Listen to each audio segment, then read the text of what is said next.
Another year has come and gone, and all of my projects are finally done. I have nothing else on my slate. My schedule is completely open, and I thought I'd look back at these projects that I've worked on for McGuire, Rice, Nina, Wolf Boy, and really just enjoy what's happened this year and how far my career and everything I've done has come, and show how thankful I am to people. But first, before we get to that point, I want to show how far I've come as a person and an artist. In the world in which we function, there is yet to be the notion of a moment in conjunction where the overlap of tragedy is not full of a comedy. The grind against the grain leads to echoes of cacophony. It really makes you... I was not expecting Radio Silence to be nearly as big as it was, and I was so happy when it was. And so that pushed me to make House of Macabre everything that it was, with the help of Nina Hope and Asterisk on Radio Silence and Wolf Boy, and it pushed me to collaborate and grow. And I think this year has made some of the best songs I've ever made, and it wouldn't be anything without Nina, Wolf Boy, Asterisks, and such.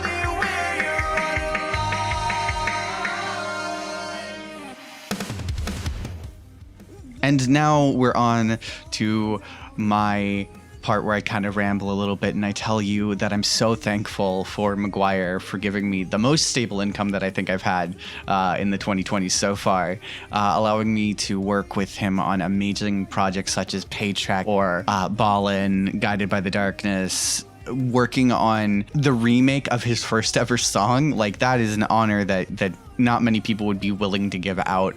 This is the kind of thing that I am going to be forever indebted to him for. I've known this man for a while, and I cannot believe how much he's let me actually get away with. I adore this man, and you should give him every little bit of support that you possibly can. Next, I want to thank Wolf Boy for not only being there and helping me out with Radio Silence, but like really bringing it together. I'd also like to thank I Bring the Lulz for helping out with reviewing the actual mixes, because I'm bad at mixing. I think anybody can say that. Without their help, I would have never been able to do it. And while we're on the topic of Radio Silence, Asterisk, I was like, hey, I want you to be on this track that is not necessarily a common thing in nerdcore. I want you to be this character that always sings up in the highest of highs, and I want you to nail it in one take that you can send me.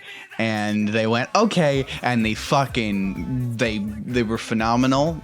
They ripped it up, and they spit out art. On to House of Macabre. So this one took 3 months from start to finish to make, and it was one of those things where I kept bouncing back and forth. Oh, do I finish it? Is it bad? Is it good? Is it bad? Is it good? I don't know. And I guess what we ended up with was fucking phenomenal, but I am entirely owing that all to Nina. Nina was so helpful and so easy to work with on this. And whenever I think back at the project, I think back to hours upon hours of me just sitting there going, all right, cool, how do I do this? And then Nina is like, it came down to working with Nina, and Nina was just like, okay, so what if we did it like this? And then I was like, yeah, fuck it. Yeah, that's right. That's perfect. Way to go. A plus. And nailing it first try like a fucking champion. I'm going to talk a little bit about Paycheck and how it was a monster of a project. When McGuire came to me and was like, hey, I'm working on a Jay Schlatt song, and showed me the demo, I was immediately like, yeah, we have to make something way bigger out of this.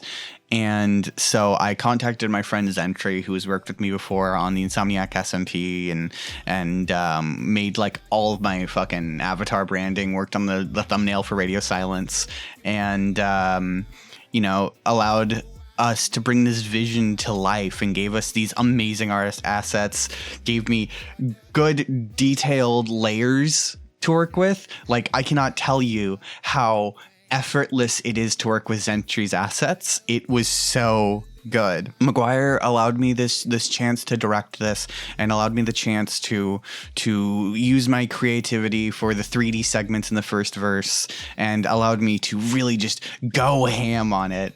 And while I still am exhausted thinking about those 24 hours before it went live, where I was sitting there working the hardest I could to push out that music video, I've never been more thankful of somebody trusting me with a project in my life. And I think that this is maybe one of the best things I've ever worked on, ever. Period. To wrap up the video, I want to go ahead and just say a thank you to the Clockwork Neko, my wonderful partner, who I love dearly and I would be nothing without. Next, I would like to thank Johnny Furno, who was there reviewing a lot of my stuff as well. I would send them it, and if they freaked out, I knew I had something golden. Katritaya, who also was a help in that field, also helped out with a lot of color and art ideas in the earlier parts of the year for certain things. I'd like to thank Josh the Mango, who's been sticking with me through thick and thin. I'd like to thank Comatose, Dr. Kelly. I'd like to thank McGuire, Asterisk, Nino, Wolfboy. I'd like to thank Rice. I'd like to thank Matthew Storm, who's been killing it with my thumbnails lately. And I would love to absolutely suggest just go check out everybody. I will at them in the next post, and if this gets posted to a YouTube channel, it's in the description of the YouTube channel. Thank you to everybody who made this year possible. Let's hope that 2023 is the year that I finally get feats and you guys finally start going, oh my god, who the fuck is this Rose person? Why are they in everything with their weird squeaky voice? All right, thank you guys for everything. I'll see you next year.